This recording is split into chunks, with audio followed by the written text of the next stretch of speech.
I think about everybody is here. All right, welcome to Mels 603. Took us a couple extra minutes to get in tonight, but I'm going to try to get us out early tonight, hour and 15 minutes tonight, because most classes are going to be 2 hours at least. But I'm flying solo tonight. Our coach, Dr. Sane, is not with us tonight because he's on an airplane right now, unexpectedly, but he'll be back next week. So, welcome to 603. You're shifting gears now. This is an operations class. I want to make sure everybody understands that. There's a lot of coming and going to and fro in this semester.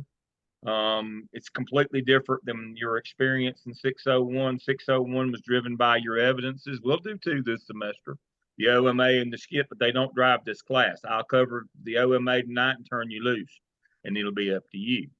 I grade every morning and every night. You'll put all the work in my shell, in our class shell. I'll get it back to you. It'll either be 100 or it'll be 0. I don't get in between. If it's good, I'll say excellent, move on to the next task. What I will say is continue with peer review, because rarely will one of your classmates beat me in to review your work before I review it. If they do, I'll say move on to task 2. But normally it'll say continue with peer review. That doesn't mean that you wait. You just keep and then move on. And if they review it the next couple of days, you can add any suggestions that they have. Now, I don't get down in the weeds. I don't do grammatical or APA 7. You're supposed to know that. Your peers can help you with that. I'm looking for content. Either you got everything we need or you don't. Dr. Sane is your coach. We'll both help you on an individual basis, but he'll be doing lessons as a practicing administrator. He brings that wealth of knowledge. He is an expert on exceptional children and intervention. He will bring that with us tonight, but he's a young man, very experienced and top notch. So let me share my screen and let's dive in. We've kind of talked about how the course works. So if you look at the course overview, here's the introduction, here's that. The syllabus is there. There's the points. There's the links to get in, and I've updated it. Make sure you do your enrollment verification and buy your books. You need both of these books. Prefer the 4th edition if you can find it, of the Principal's Guide to School Law. You'll keep both of these. Here are your Zoom teams that were formed by your professors from last semester. If you got a beef with that, get in touch with them. I don't mind changing them, but this is what they sent me to start the semester with here. Here are your teams for Zoom. Now, Zoom is different this semester. Zoom is not for peer reviewing. You will do 3 peer reviews of each of the evidences. So you'll do task 1, 2, and 3 of the OMA, task 1, 2, and 3 of the skip. You'll do one of your team members. So that's 6. We don't do video. You're going to get together in your Zoom teams and do your case studies. There are 4 of those. They are bears. They are big and they are hard. And there's a lot of them. And I'll probably talk ugly to you a time or two over them as well. Because this class is about not losing your house, losing your job and losing your house. You get things wrong in law and finance, you have to go home. And that's about the best thing that can happen. You don't misspend federal or state money but one time, then you go home. And hopefully you get to go home and not to jail. So we're playing for keeps this semester. This is an operations class. This is how to. So those 4 case studies, we have 4 nights of case studies where y'all will all present the same case study, and you better be good. But we'll work on that more next week. But that's how you will collaborate this semester. The first person is in your list is your Zoom master for the first week for the first case. They'll put out the notice. Y'all get together and work on these things. You have to develop a collaborative project, a PowerPoint. Now, if you want to know what that might look like, if I were you, I would go to case study 1 and read the case study and make sure that you got it. And then I would go to Zoom session. What have I got here? 2, 3, 4. I would go to this one case where it says Zoom session 4 when it's due, and I've got some videos of previous case studies here. So that would give you an idea of what the PowerPoint should look like and what your presentation is going to look like. I'll even be kind enough to go in and do the one that we had last semester. Let's see. C4.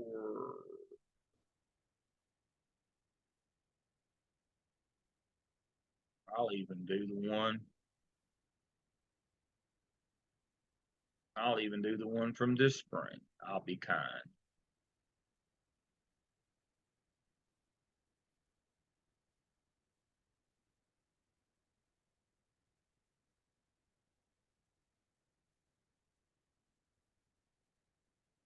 So I will put it under Zoom session 4,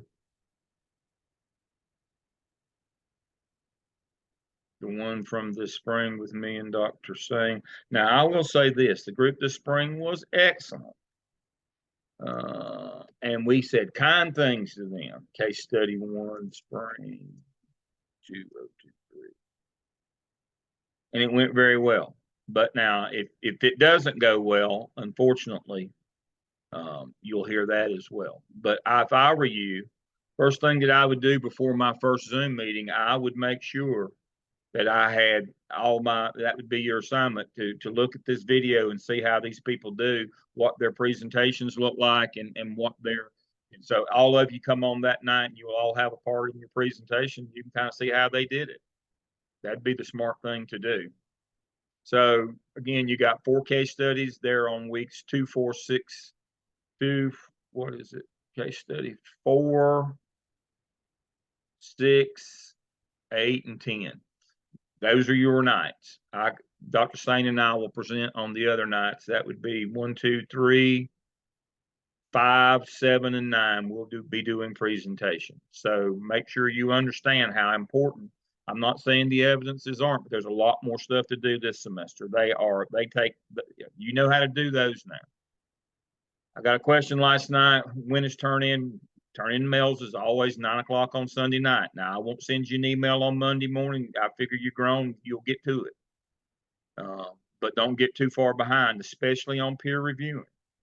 If they've already gone on to the next task and you haven't peer reviewed, not a lot, you're not doing them a lot of good. So make sure that your team, you keep up with who's turned in, get on their thread, review their work quickly. Review it more for style and grammar than content, but content's fine. But don't spend a lot of time on those. Move quickly. Again, you only have to do, it says right here under peer reviewing, for the summer, you only have to do 1 team member's OMA task 1, 2, and 3, and 1 skip task. So you only got 6 of those. They're written. There is no video. We're going to spend our time doing collaborative on our case studies. So that should answer any questions you have on those. I think I've covered everything in the overview, the points, the books, and all that. Now, the weekly schedule. As I said, this course is a bear. There is a lot of coming and going, to and froing. So let's look at that. So under weekly schedule, you will see all the things that you've got to do this coming week. And it's not read a chapter, write a paper kind of stuff. So here's what you will do for week 1. You will locate copies of your school emergency crisis plans. How long did it take for your administrator to find it? According to what you read, is the plan appropriate? Now you say, well, what did I read? Well, you're going to read Principles Law, Chapter 1 and 2, but more importantly, what you're also going to do, let me move that out of the way, is under Zoom session 1, what I've got for you right here is where it says crisis box emergency plan. And it's going to tell you what should be in your crisis box under the first front counter of your school. And it's going to tell you what should be in your emergency plans. Let me see if I can open it full screen. Help us a little bit. And it's going to have all these things in here. Now, there was a time when I didn't have to cover this at all, much less first thing, but that's not the time that we live in. Full disclosure, I was a high school principal during both Columbine, the shootings there, and the shootings in Jonesboro, which were the first shootings in modern times in school. It changed the world, folks. And so we have to be worried about safety and security first. And so right here's everything that should be in there. Tells you all about your command centers, your 3 places that you need to have in your evacuation. Right here's the things you're supposed to have. And it tells you, and you just basically go through this and look at this and say, all right, does my school's evacuation plan and crisis plan and emergency plan, does it have all these things? What I'm hoping is going to come back is, my principal was able to find it immediately. It was right there under the front counter in the front office. With all the faculty roster and all the roles were updated, and it was people who actually work here now, not from 4 or 5 years ago. And the class rosters are updated once a week and put in the box. Now, you might be at one of those places where they tell you, oh, that's old school. We got everything now. It's all digital now. We don't have to have hard copies. That's the argument of the chronically stupid. Because the first thing that I'd do if I was taking over a school is I would cut the power and disable the internet, and then you're blind. There's a reason why there is a actual requirement that it be hard copy under the front desk, so that somebody can't cut you power, and then you can't communicate. You don't know what to do. You've got no plans. Not the last superintendent that got fired in Charlotte, but the one before him, immediately before him, got fired over what happened at Butler. Tragedy. Kid walked in, shot, and killed another one in the front lobby. And they tried to enact their emergency procedures, and different messages went out, and parents, 3 different locations for where their kids were. There's a place on your campus like the ball field that you can evacuate to. Then there's a place you can walk to, like the church next door for them. And then there's a place that you get bused to from the place next door, which is like, Bojangles Coliseum down in Independence. Well, they didn't know where to go, what to do. It was just a complete idiocy. And so he wasn't able to survive that. Now, quote me directly. I did not say that he was a pinhead. What I said was he could wear a thimble for a hat. He was not a smart man. And he wasn't planned and prepared, and it got away from him. Safety, security comes first, folks. Always does. That's why we start with it. The next part of that safety, security, and our weekly activity for our first week as we continue to work through that. Locate a copy of your school budget. Does it contain federal, state, and local funds? We'll talk more about that later. But you have 4 different sources of funds. Let me see. Let me share my screen so you can see that.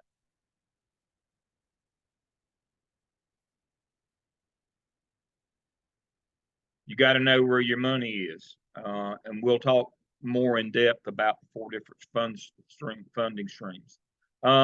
List the 5 most important steps in school-based budgeting. You'll interview your principal about those. And then you'll do a facilities walkthrough, again, safety. We kind of start with that and end with that this week, and we'll talk about that. So don't be one of those people that comes back to me or sends me an email during the week and says, my principal says that the budget, we don't make it public. Yes, they do. But law says that they do. Your school improvement plan and your budget have to be public. And anybody can walk in the front of your school and ask for a copy, and they have to produce it. So you say, well, Dale, I've never heard that before. Righty.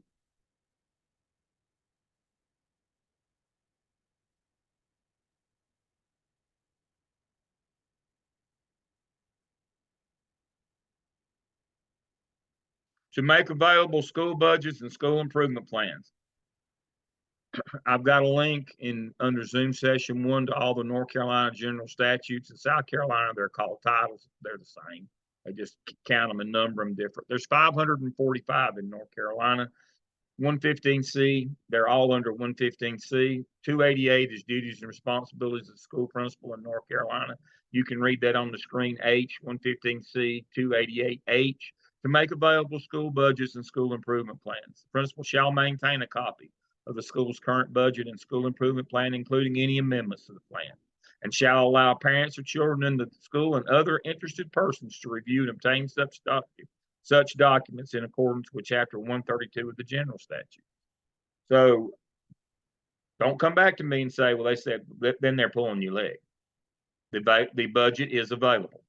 If you have to make an official request, get it. Get a copy of the budget. Does it have federal, state, local, and school funds on it? And we'll talk later on about how we go about using that. Again, to that, so we're continuing with laws. All right, so here we go, right here. I'm gonna take this. I'm gonna stop my share while I do the pop quiz here. All right, so here's your first pop quiz of the night. How often do you have to conduct a fire drill in a public school? Once a month. Once a month. Ruby. Ruby. Ruby gets the A for tonight. Go, Ruby, go. Once a month. All right. So here's the corollary to that question. How often do you have to do safety inspection of your facilities and document them in writing? Let me say that again. By state law, North and South Carolina, how often do you have to do a facility safety inspection and document it in writing? Once a year. Once a year. Who guessed once a year? Angela guessed once a year. No, that's not it. Twice a month? Do what? Twice a month? Twice a month. That is correct. Connie gets the A and the star this week. Twice a month. Every 2 weeks. Wow. Every 2 weeks. You must do a facilities inspection every 2 weeks and document it in writing. What happens if something like a fire happens in your building, or somebody trips and falls or gets hurt or something like that, and you don't have documented it every 2 weeks? You get a safety inspection, or a kid gets into chemicals, gets burned, gets poisoned. What happens to you? You'll have to go home. You're going to lose on negligence. You say, but what if I documented that light switch was faulty? Did you get it fixed? No. Well then, but I don't care if you have to take. I used to be famous. Every time a maintenance man came in the building, I gave them a shirt, and they got to eat whenever we ate. We had chicken. If we had fried chicken for the price of chicken coop, they ate fried chicken. I can tell you right now, you better keep the maintenance people happy, because if you document things that aren't working, just like, why did the principal and the assistant principal at Uvalde get the last shooting? No, was it Uvalde or was it the last one? The last shooting, the lock on the door the classroom door was broken, and they knew it, had been documenting it, but hadn't taken any steps to get it fixed.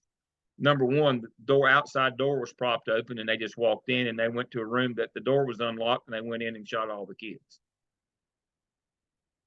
That's why this matters. And unfortunately, both the AP that was in charge and the principal had been documented. Well, yeah, the doorknob wasn't working. Couldn't lock that door. Well, why'd you have kids in that room then? And so that's why they both got the axe, and will never get out from under it the rest of their lives. Not only their conscience, but they'll be in court the rest of their life with civil suits. So you must do that. You say, well, Dale, I don't know anything about that. Well, here, I have a handy dandy device for you. Share screen. So what I have for you under, again, Zoom session 1, let me move that out of the way. Under Zoom session 1, I have the assessment inventory that you should do. Right here it is. Now, you say, but Dale, this is more than just a safety, but it's everything. You have to start out in the parking lot with your traffic. Are your cars and buses separated? If they aren't, you got to figure out a way to do that. Now, don't be one of those nitwits that puts a reflective vest on an elementary kid and tells them they're a crossing guard. Oh, my Lord. We had somebody last semester that said that's what they did. That's not. Putting a reflective vest on a kid doesn't make them a crossing guard any more than painting racing stripes on a turd makes it a race car. Pardon my language, but that's just the way it works, folks. That's just a dumb thing to do. The liability on that is just staggering, that you would put an elementary kid out in car traffic.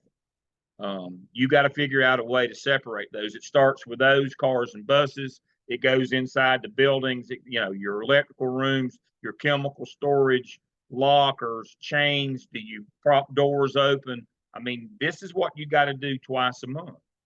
And you better learn this, because when you get your AP job, you're going to be the low person on the totem pole, and this is what you're going to do, because nobody wants to do this. You and the custodian are going to become best friends as you go through this. So if your district doesn't have a checklist, you need to use this. You need to get this knocked out this week. But this is to make sure that your facilities are safe. This is that twice a month safety inspection. Is there things piled up in the back hallway of your Kappa Gymatorium that, if we had a fire and kids couldn't get out very quick, somebody step on something, somebody fall on something, door open, and kids get in the electrical room, can they get the chemicals? When I was principal in Morganton, the junior high was on the same campus. the custodian left the storage closet open. The kid threw a book of matches in there in a bunch of chemicals and blew the whole place up, burnt the whole school down. I mean, that's the kind of stuff we're talking about. So this week is about safety and getting started on the budget. So there's your activity. So if I were you, I would take that weekly schedule. Now, I wouldn't go to the principal and say, here, you're supposed to give me all this stuff. But I would sit and look at that thing. Let me share my screen and kind of plan out, because we normally have 16 weeks to do all this stuff. And as you know, we only have 10 this summer. So you need to kind of be looking at all these different activities that we have. I can get rid of that now. I'll put that out of the way. Close that. So let's look at these weekly things for you to do. Next week, you're going to have to interview one of your administrators about human resources practices, about position openings, job announcement, obtaining candidates, interview process, hiring process. You're going to need to speak to somebody in the central office human resources about employee benefits, compensation plans, EAP, employee assistance. You need to know how those things work. Next week, you're going to have to interview your chair of your school's intervention team about how MTSS works in your building. Then you're going to need to sit in an IEP meeting to see what the LEA rep does, because that's what you're going to be when you're an AP. Then you're going to look at cyberbullying, the policy for your school and your district. You'll look at a case study. You'll interview your assistant principal or whoever does processes discipline and its due process at your building. You'll need to do that. And then you'll have to find out about how field trips work from your principal in your district. So these are all the activities that you've got to do this summer. So I'd be planning these things out when I'm going to be able to get all this stuff done. But these are the things that are most important. So this is our weekly activities over here on the side. I've got the pacing for your OMA, which we start first, and I'll talk about it in just a minute. All right, so I can close that. All right, so again, here's your first case study. You can read it about, well, cheating, strike Bobby out. Make sure it corresponds with the very first laws for principals in either state. Let's see. And that is principals grade and classify pupils. And that's what that case study is all about. You'll get more complaints about grades and grading than anything else. So this one's about it. Now, please don't be those people who get stuck in that teacher mode and can't get out of it, and can't change their lens. We don't run schools for teachers. Let me say that again. We don't run schools for teachers. We can't be champions for teachers. We must be champions for kids. And that's what the first case study is about. Do you support this teacher who, was arbitrary and capricious, broke the law, or do you support the kid? It's going to be real simple. It's harder than you think it's going to be to say. Now, don't be one of them people that equivocates and says, well, maybe she didn't know. This is simply a teacher taking a run at a kid. She sees an opportunity and she's just, there is no culpability on the administrator's part in this one. This is a rogue teacher gone bad. You got to live with that. You got to deal with that. Now, we're going to have a couple later on, especially the last one where the principal's a nitwit, but now not in the first one. But you got to be able, and it's going to be hard. It's going to be hard for you to say, oh, this teacher's just bad. And I'm going to ask you at the end of your presentation, what are you going to do with this teacher? And so, one of the things that you're going to learn about when we talk about the court cases that have shaped modern education here just in a few minutes is arbitrary and capricious. Those are the two standards in the law that we have to make sure that kids get their due process rights. We can't be arbitrary or capricious. In this case, the teacher was both. Arbitrary simply means that if me and Zach get caught doing the same thing, say we're out behind the gym smoking. Now, smoking's a bad thing, but we'll get caught out behind the gym, and Melissa's the one, she's the AP that caught us. If Melissa sent Zach back to class and shot me, that would be arbitrary, would it not? It would also be capricious. What is capricious? Giving more punishment than the code of conduct calls for. I know smoking's bad, but I don't believe it says you can shoot Dale if you catch him smoking. I'm not a smoker, so I think it's bad. But I don't believe that'd be, I think that might be capricious if she shot me. So that would be a case of arbitrary and capricious. And that's what we're trying to avoid as we due process kids. There's two types of due process. Substantive, what is the substance? What are they supposed to get? And then procedural. What did they get? Did they get what they were supposed to get? Did they get to, defend themselves against the charges? Did they get to hear the charges? Did they get to present witnesses? Did they get to tell their side of the story? All the things, was the punishment handed out, within the code of conduct, the tiers or the levels? You know, so in our first case, a kid, turned his brother's homework assignment in. One homework assignment. The teacher counted it as more than half of his yearly grade and failed him for the year for turning in his brother's homework assignment. Now, the code of conduct said the most you could give him is 1 day of in-school suspension, not exclude him for a whole year.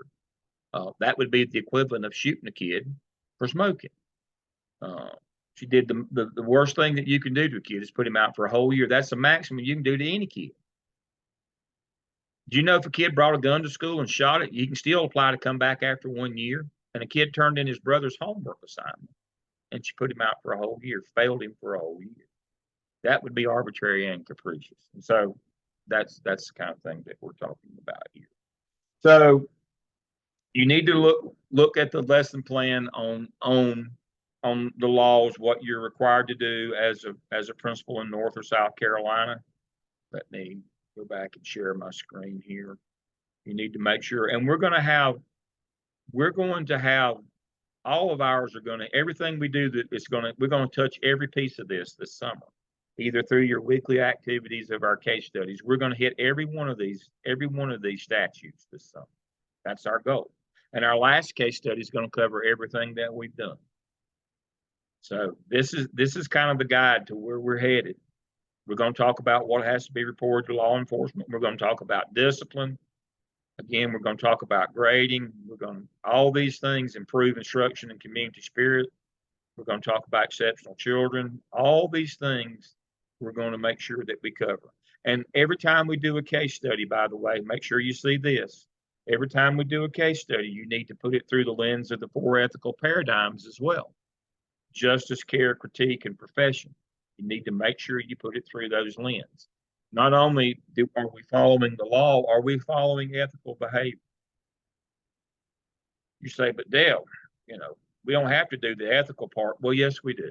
If we want to stay in this business for more than a week or two, we need to make sure that we engage in ethical behavior as well. Nobody will follow unethical people.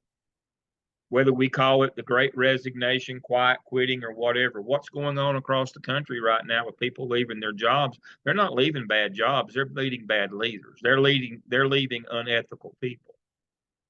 We know that to be the case. We just don't want to say that part out loud, out in public. That's the quiet part. They're leaving unethical leaders. And if you're not an ethical leader, people will not follow you. You will have massive turnover in your building. So you need to learn. So it's incumbent upon you and me to teach you, but for you to understand, you must learn ethics along with law. Because you can doesn't always mean you should. That's what that means.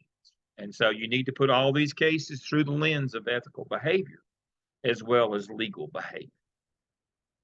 All right, so we know what we're going to do on our peer reviews. We know what our case studies are. We know that we're going to put our teams together and do a presentation.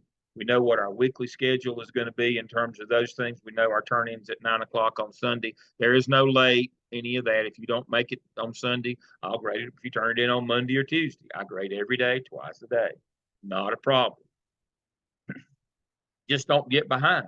We got a short period of time here, but I'm not going to go along behind you. That's part of that gradual release or intentional abandonment, whatever you want to call it. I'm shifting more of the responsibility to look after yourself to yourself. And I would be amiss if I did not do that. All right, so let's talk about the evidence that we're going to do this summer. We're going to start out with the OMA. The OMA is organizational management analysis, and I'll tell you, the short form is we're going to learn how to do a master schedule. Whoever creates your master schedule in your school runs your school. I don't care what their title is. If it's the secretary or the AP or the counselor, whoever makes out the master schedule runs your school. It's just that simple. And that's what the OMA does. So I have put together some handy dandy things for you. So I'm gonna close that one. All right. So under OMA task and prompts, I've got the prompts. I've got you a template. This is the last template you're going to get, and it's bare bones. I've got some examples for you in North Carolina and South Carolina. Dr. Robertson, who was a longtime principal in CMS that works with us, he's a state assessor. He's done a little outline to even help you with what he finds the most when he grades these things. And so I've got it right here. Here are the most common things that people miss when he grades these. He grades for the state. He'll grade yours more than likely, or he could be the one that grades yours. Those are double blind. But he's got some points here on the OMA in terms of what he's looking for when you do these. I've got some examples for you here. I've got a guide on we'll talk about task 2 in a minute. So the first thing we'll talk about is task 1. All right, so task 1. So let's look at that, and it says, come on now.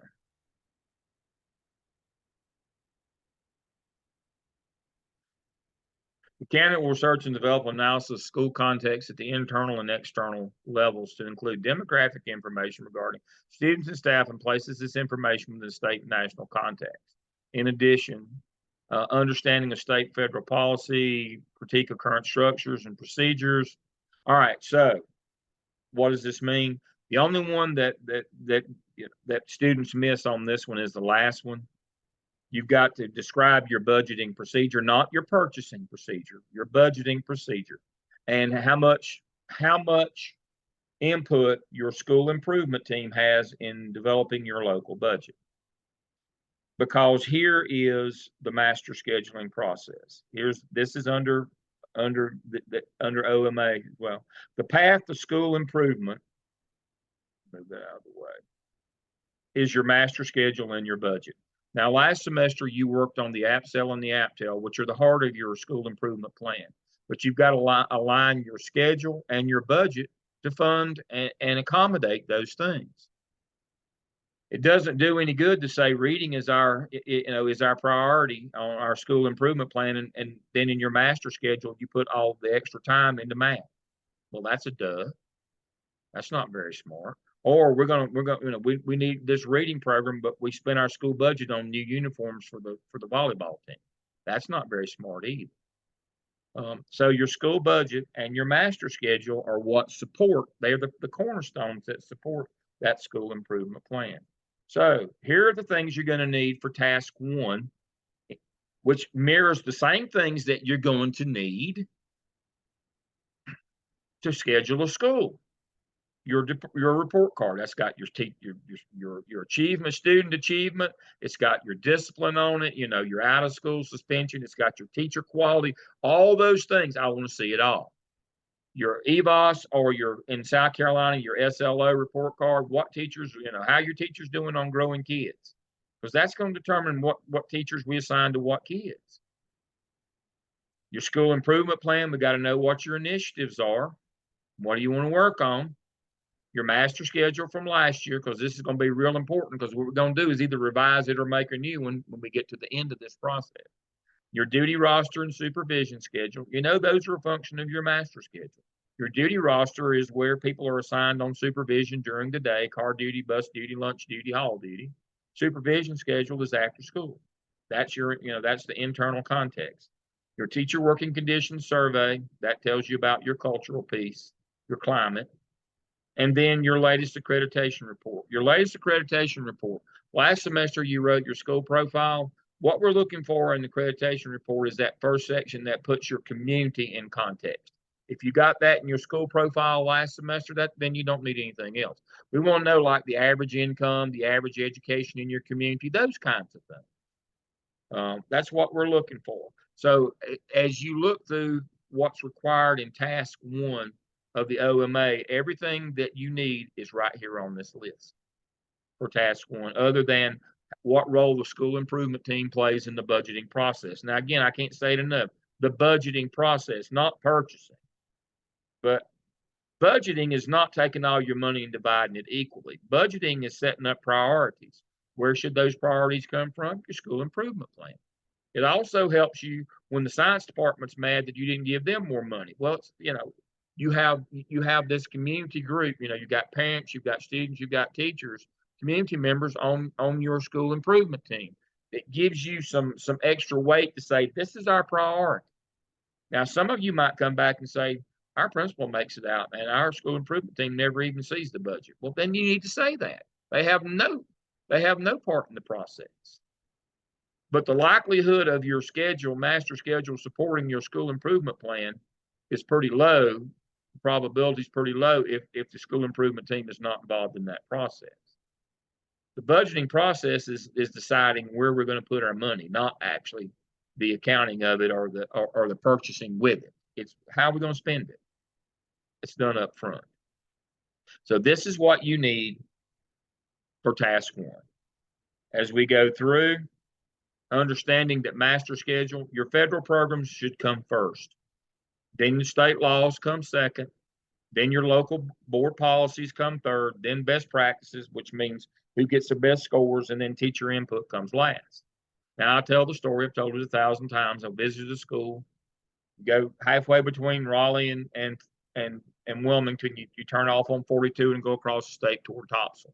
You're so far out in the country, even your GPS doesn't work. It just sits and spins. Before I got there, I went across the footbridge and drove through a man's carport to get to the school.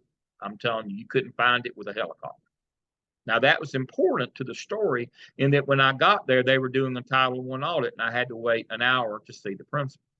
And then I had to go back 2 weeks later and meet the new principal because that was his last day. You don't misspend federal money but one time. He had reversed the order of how to master schedule a school and let the 3rd grade teachers browbeat him into balancing the loads and put 20 kids who were not Title I in a Title I classroom. You can imagine she probably from the room called the State Department, and they were there the next day and did an audit, and that was his last day.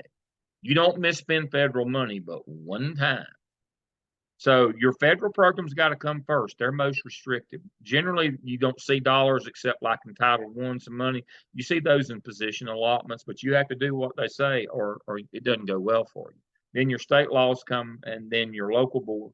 So what are those? And so here are your federal programs on the screen.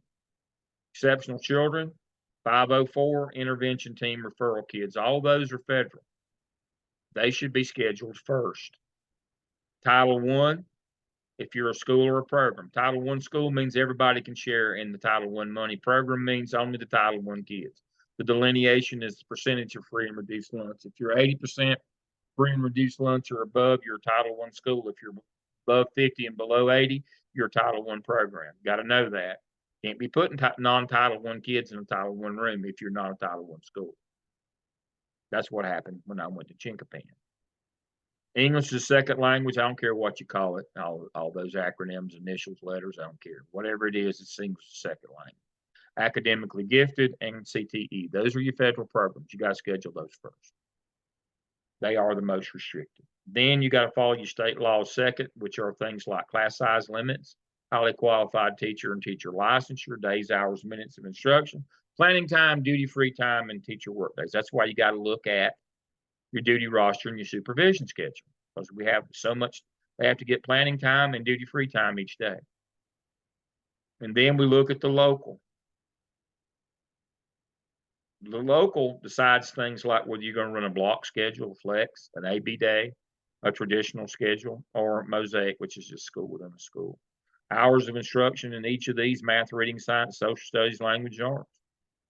You might have to move, the local board decides whether to go from 90 to 120 minutes if you're going to do something like reading 3D in elementary school. They make those decisions. Any of your special programs, they make those decisions, like Words Their Way, Character Ed, Avid, Leader in Me, PBIS, those kinds of things. Clubs and organizations and local assessments like quarterlies. Your local board decides those. They have to be factored into your schedule.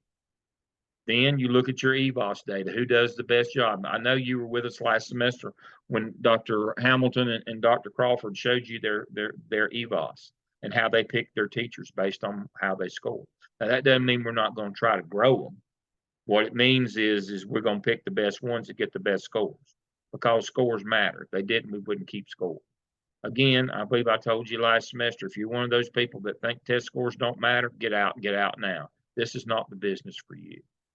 There's a reason why we have a report card. And then last is teacher input, and it shouldn't be about, it should just be student information. It shouldn't be, I want to teach this and I want to teach that. You have to be the person that decides who teaches what. And it's got to be talent over time. A master schedule that does not positively impact the academic conditions of your school improvement plan is the outcome of a poor master scheduling process and did not occur by chance or luck. You didn't have a process. You were just hoping that it was going to work. Never does. We can increase the probability of our master scheduling having a positive impact on academic conditions by utilizing the proper master scheduling rationale, which again is schedule your federal programs first. There they are. Then make sure you hit your state laws. Then make sure you follow your local board policies. Then look at your performance data and then talk to teachers in that order. Don't come back and say, well, we do all 5 of them, but not in that order. Well, then you got to get it right. It must be in this order. So this is what you're going to be looking for as you go through the OMA this semester. And you will start out with these things. This is what will kick you off. When you have these things, you're ready to write task 1. I've got 2 examples for you. Now, when you get ready to do task 2, I've got a handy dandy document for you. Task 2, if you read it, you're going to say, wow, that sounds like what we did in the APTEL last semester. Duh, it is. So, task 2 of the OMA is task 1, 2, and 3 of the APTEL with the labels removed. Make sure that you include your plan, that graphic organizer professional growth plan, and task 3, make sure you include it in this. But if you read these bullets, so I've got you a handy dandy document that tells you, I mean, this is a 15-minute one, folks. It won't take you but 15 minutes to do task 2. Just follow my directions right here. So that first bullet, formal program proposal approved by the site that addresses 4 types of structural resources to build instructional capacity. Simply copy and paste APTEL task 1, take the labels off of it. Second bullet, copy APTEL task 2, take the labels off of it. Third bullet, APTEL task 3. Fourth bullet, make sure you got your graphic organizer that goes along with the narrative of your plan. And then the last one is when you did your special populations audit in task 1, copy and paste it. Now, in task 1, you're going to do a special populations audit when you do task 1 of the OMA. What does that mean? You're going to look at your federal programs, just like I told you. What have you got and what are they supposed to get? An audit is, what do we got? What are they supposed to get? It's just that simple. We got an EC program. It's self-contained. You know, we got an EC that we do inclusion model. We've got English as a second language. What have you got and what are they supposed to get? That's what you do when you do task 1. So really, 15 minutes to take task 2. When you get to task 3, you simply revise the schedule from last year into a new schedule for this year, or part of a schedule if you're in high school, like a department. Tells you right here. That's all you have to do. You know, you got all these bullets, you address these because you've already done all the work. And then you show us in a graphic organizer what your new schedule would look like. And then you write any 12 of the competencies that you want. I don't care which 12. You're going to write the other 9 when you do skip anyway. Pretty simple stuff.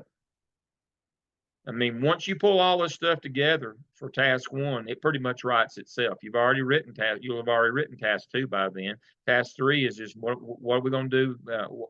What you recommend in terms of your new schedule, what it ought to look like based on what you've learned, and then write your competencies. This is not, again, we could all do better, folks, if we had more time. Do not spend an inordinate amount of time on this.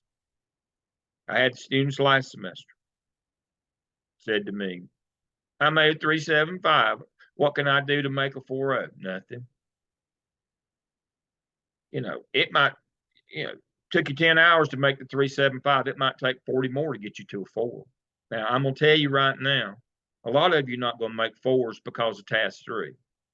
I mean, the recommendations aren't strong enough, or you've not built enough of a master schedule. You're not probably, a lot of you might not get 4s on that particular task, according to how in-depth your new master schedule is. And you've got nothing to do with that. Can't help that. And so don't if we get above 3, we're rolling, folks. I'm happy.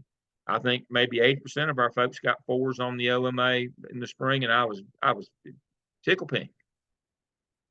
Again, we're not going to be like last semester where we had 16 weeks to sit and grind on these things and polish them.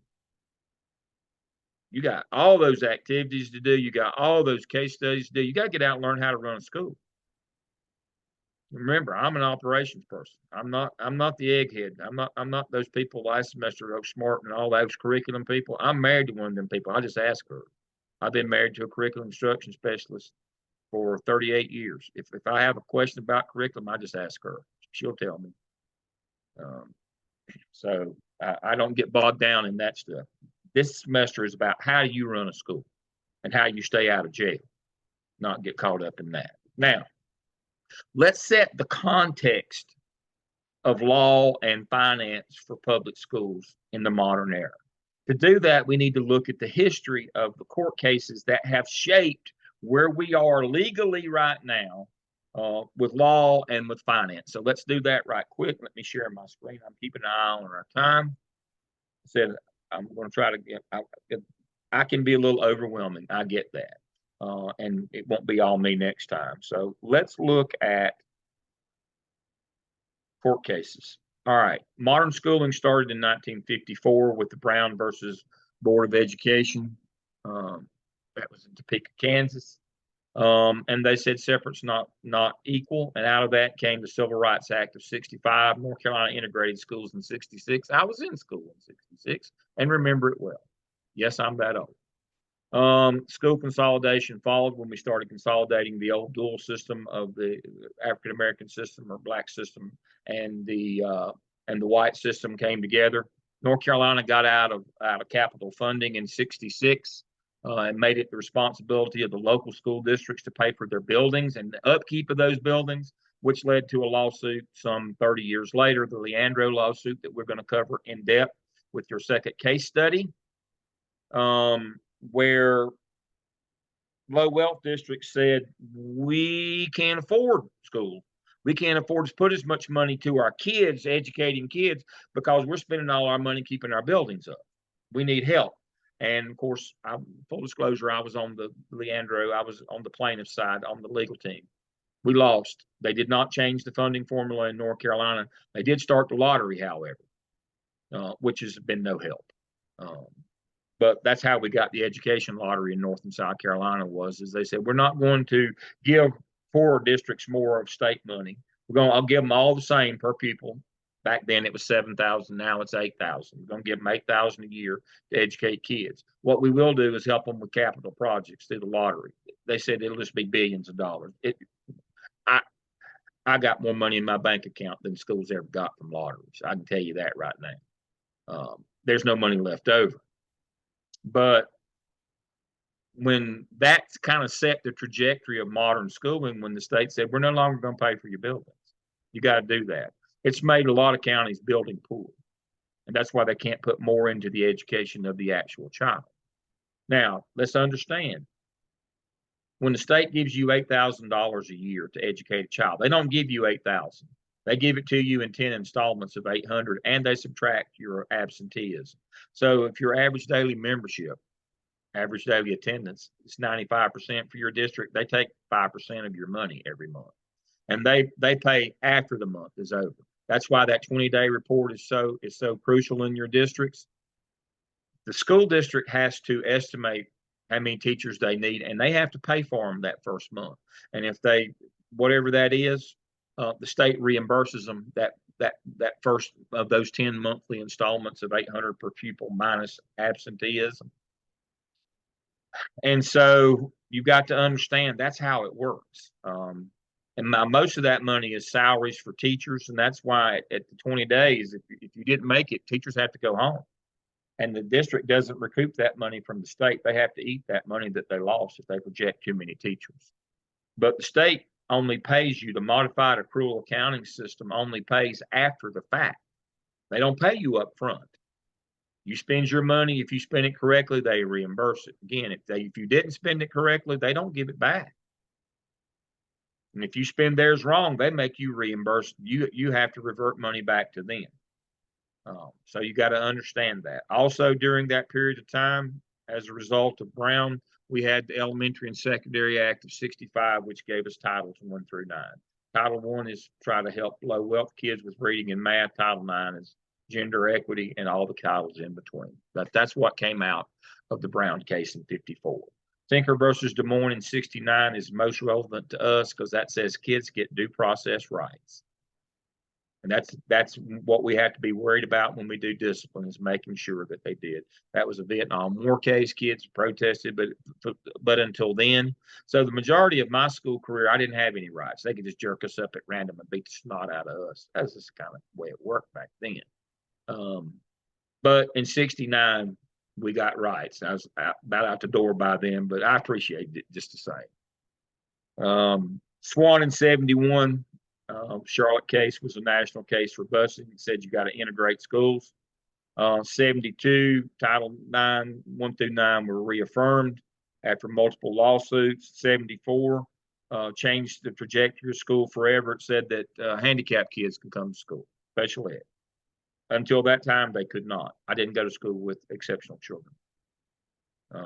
That was not part of my experience because they weren't, the federal government didn't make people let them come. We always had a couple of kids, but they generally just worked with the custodian every day. They didn't actually go to class. And so, but that changed the world in '74. We now have exceptional children's programs. We've had multiple reauthorizations of IDA since then. Dr. Sain is an expert at this, by the way. He's nationally renowned. He will teach you this when we get to that week. You are in for a treat. He knows this stuff unbelievably. I just caddy for him. I know a little bit. 75, another court case trying to overturn elementary and secondary acts of '65. They were upheld again. Basic Ed plan hit most states about '84. After '83, his book came out, A Nation at Risk, and said every kid gets a basic education. And some smart guy in the back stood up and said, what is a basic education? So he spent 5 years writing a North Carolina standard course of study, big white notebooks, if you've ever seen them, if you're old enough. That was for every grade level and every course, middle and high.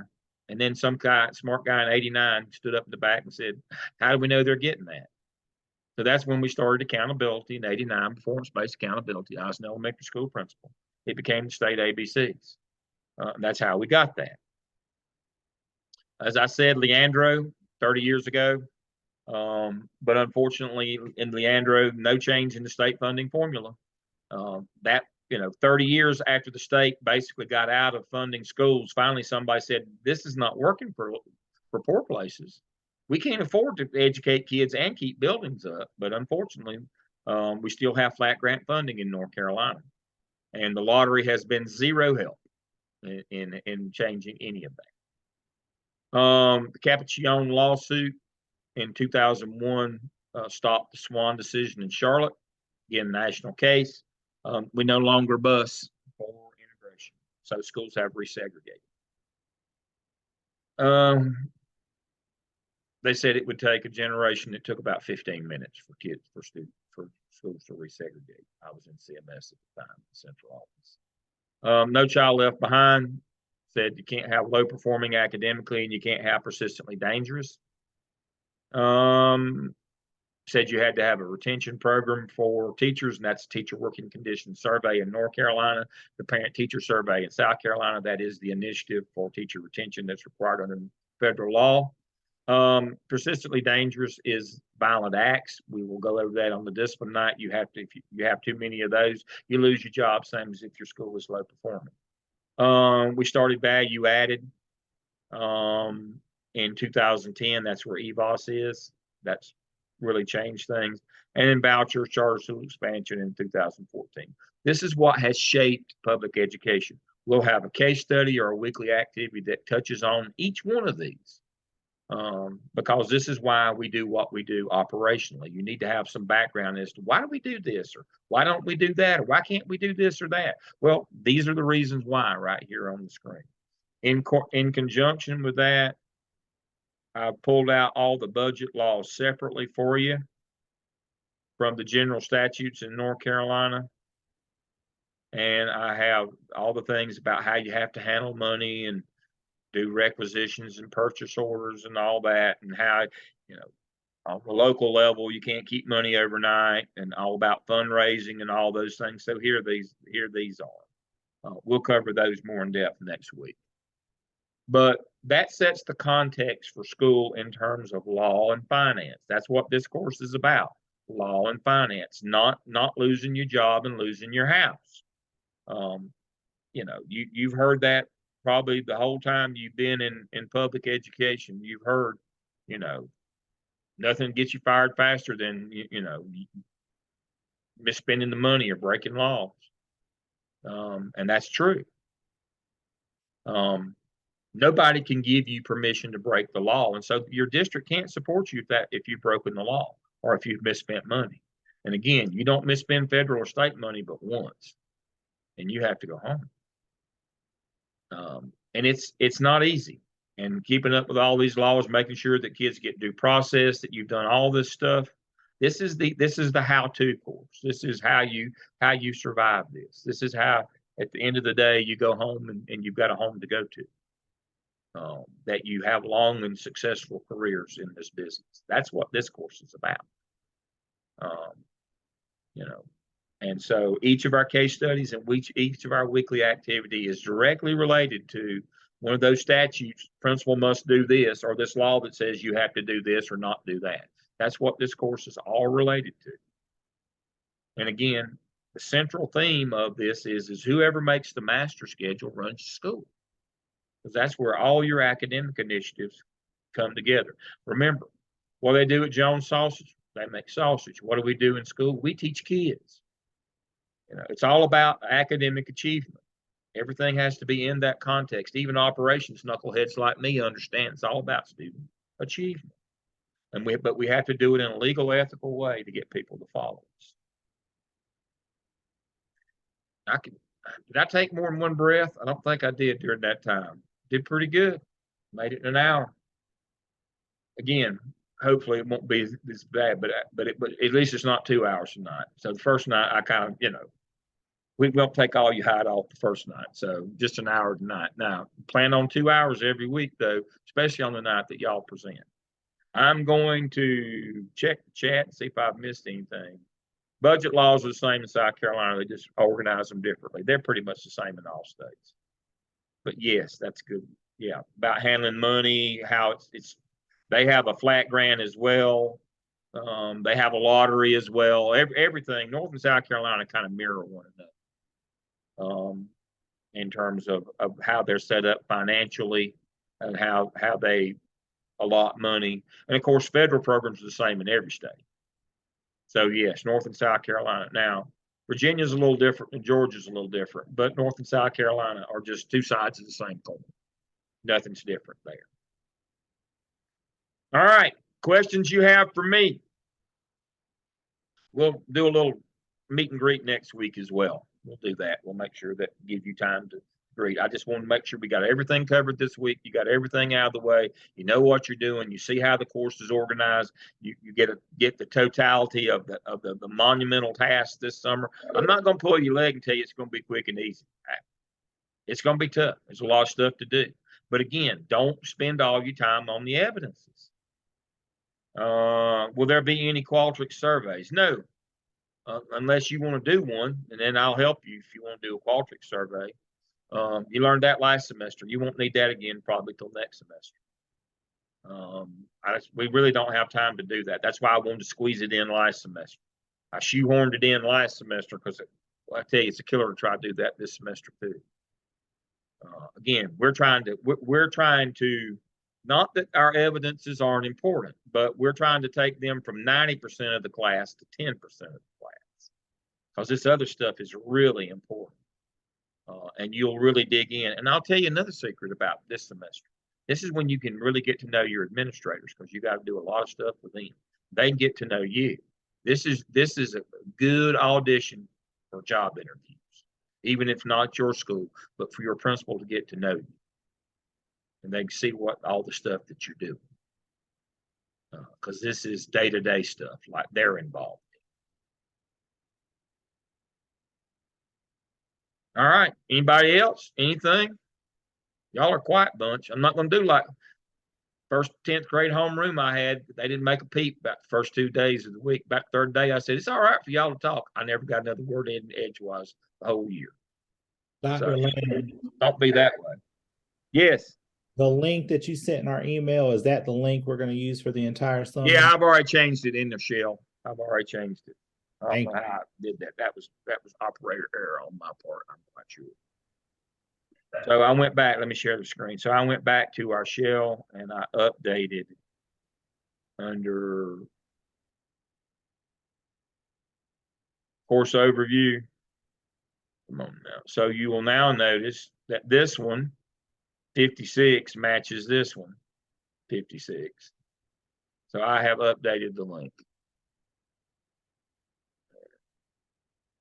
So that will do that. What's next? Anything else? It's a lot to take in. Call me, email me after you do that. Dr. Lamb, I have a question. I want to make sure I understand about the case study. So with the case study, we'll meet with our Zoom team to create the PowerPoint and go over this case study, and then we will present during our class time. That's correct. That is correct. And whoever's the first person leads that week, and then it rotates to the second person. And, you know, got 4 case studies.